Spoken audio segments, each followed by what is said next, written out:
My name is Abdullah Jane, and I work for the Mo Ibrahim Foundation. I have a question for President Mkapa and Mr. Siko. Yeah. You know, you have various components in the ICF menu that you will support. Would you support storytelling?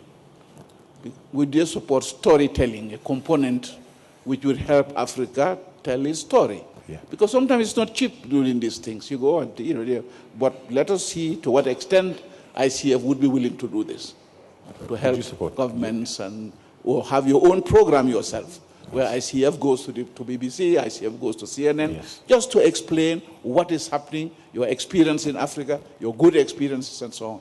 Would you be willing to do that? Thank you. Thank you. Thank you, sir. My name is Thomas Duver. I'm working for the KfW, a development bank, the German Development Bank, and we have been affiliated for quite a long time to ICF. Being a banker, I do listen to BBC, but more often I do read reports from African Development Bank and from the World Bank. And in these reports, I do see that we have a Rwanda, which has made it from 150 to 50 on the business doing business index, and there's a lot of other countries in Africa who are unfortunately those who stuff the region between 100 and 150.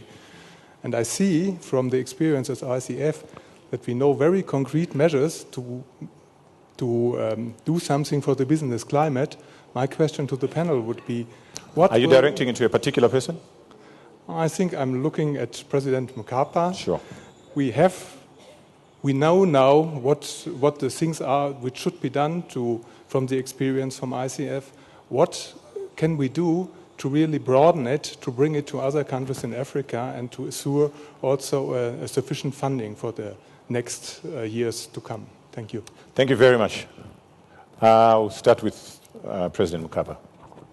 The question is whether the ICF can help the narrative or the reporting of what is happening. Yeah, to support storytelling. Yes, we have, and we have done it in the past. We have sent, for instance, we have asked press institutions or newspaper companies to select practicing journalists who are members of their of their team to get together at the School of Journalism in Nairobi for a short course in which we would educate them about Africa, investment climate, what is happening, and economic reporting generally. We've had that one. It has succeeded. The only drawback was that they expected us to provide a little envelope along with the opportunity, and we don't have that kind of money. But we have done it, and we'll continue to do so, funds being available. Sir, what can you do? I can only say a little more money. We have more than 66 projects, I think, in hand, and we don't know where to get the money to help along. And let me emphasize that we don't provide all the cost of implementation of the project. We agree with the country concerned about the cost, the total cost of the project, and they know that we can only provide a maximum of 25% of that cost. The rest must be provided by the country that is seeking reform. That is important because we are a small fund. And that is also an explanation or a demonstration of the seriousness with which the reform project is viewed by the country concerned. So, please, a little more money.